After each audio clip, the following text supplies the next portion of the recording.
Previously on Starstruck, ang Ultimate Final 14 nalagasan na ng isa. Starstruck says thank you to Princess Guevara. Artista ka na kumbaga pag nasa top 14 ka na. Yes. Huwag ka mawala ng hope, okay? Oo naman, never. Kita ka dito. Napaka-positive na rin Princess. Tama yan. Yes. Kahit ako yung unang-unang natanggal ngayon from Final 14 po, positive pa rin. Actually, nagawa ko na po yung dream ko yung makanta yung gusto kong kantahin. Mapakita ko ano si Princess at kung anong nabibigay ko sa mga tao sa paligid ko po. As a smiling person.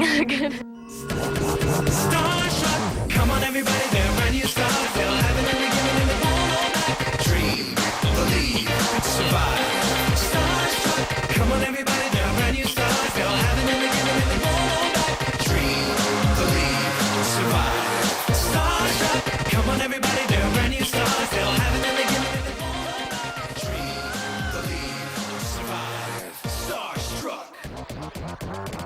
Ngayong linggo, ang 13 survivors na natitira ihaharap sa Starstruck alumni sa isang matinding artista test.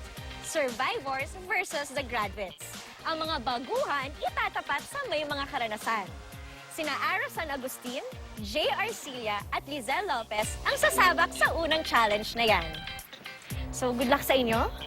Ang mga graduates hindi rin nagtitake two. Hindi, joke lang. Good luck! Ang mga Starstruck graduates na sina Mike Tan, LJ Reyes at Katrina Halili ang makakaeksena ng mga survivors. Kung noon sila ang hinahamon, ngayon sila naman ang pupuna sa mga gagawin ng mga baguhang artista. Provocative drama ang material na napunta sa unang grupo. At ang TV and film director na si Neil Del Rosario ang siyang hawak sa kanilang mga eksena. At heto na, introduction pa lang ng mga survivors sa kapwa ko mga graduates. Naku, nakatikim agad sila. My name is Ara po. Ayan, naka po si Sarah po dito, Lizelle po. Ako po si Jay Arcilla, ako po yung Jeff sa eksena po. O yung sinasabi lagi na late, Bawal malate. yes. Hindi kami nalilate. 2 hours before our call time, nandun na kami. Ganun kami magbigay ng respeto dun sa production. Kasi kapag inisip nyo, yung mga taong yan galing pa sa ibang taping yan eh. Mas nakakaya kung galing ka lang ng bahay mo, tapos pagpunta mo doon, late ka. Pag na-late kayo, mag-stress lang kayo, di ba? Nagagalit yung mga kasama nyo, plus marag ka din. So, ganun lang. Pero mukhang natuto na si Jay dahil last taping, aba, sumobra naman ang aga niya. 5:30 ako dumating sa GMA. Bumawi ako ngayon. Kasi sinabihan din po ako ni Direk kahapon. Kaya nakakahiya naman sa mga katrabaho. Nakabawi na sana. Pero during the shoot, Kat! Balik! Kat! Jay, asan ang camera mo? Kat! Wala kang camera! mukhang sabit pa rin itong si Jay. Di pa ba malinaw sa inyo yun? Bawal humag... Jay! Wala kang camera! Yung beses nang sinasabi sa iyo! Kaya mo pa ba? Paulit-ulit tayo lahat to, mga artista! Sayo ka ng sayo, wala kang camera! Huwag ka na mag-taping, huwag ka na mag-artista! Isa pa, same pick up! Hindi ka nahiya sa mga artista! Napagalitan po ng assistant director kanina sa eksena po. Kasi po, di ko makakuha yung tamang angle ng camera and yung ilaw po and masyado daw akong galaw ng galaw. Kasi po ang feeling ko, lasing, di ba po lasing parang ang movements po niya parang sideways siya. So ayun po ang ginagawa ko and pangit pala yun kapag may kausap kang tao.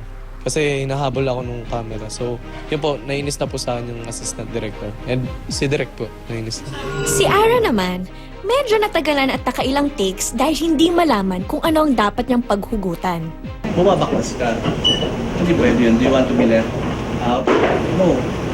Ano yung sinabi kong pinakakailangan ninyo? Kahit mayaman kayo sa buhay, dapat gutom. Gutom. Because you want it so bad that you need it. Kasi ibang want, I need. Bigyan namin ng chance. Binigyan po ka ng chance ni Direk. As in, kinakausap na niya ako. Siguro po, na-pressure lang po ako or na-intimidate po ako sa kanya lang. Kung hugot at hugot rin lang, si Lizelle malalim ang pinagmumulan dahil nakaka-relate daw siya sa kanyang character. Nag-waitress po ako before. Parang ganun po yung feeling niya na parang kailangan mo magtrabaho para sa parents mo, ganyan, para makatulong ka, ganun. So parang nakaka-relate po ako dun sa character po ni Sarah. Tunghayan natin ngayon ang paghaharap ng mga survivors at mga starstruck graduates sa isang drama acting challenge.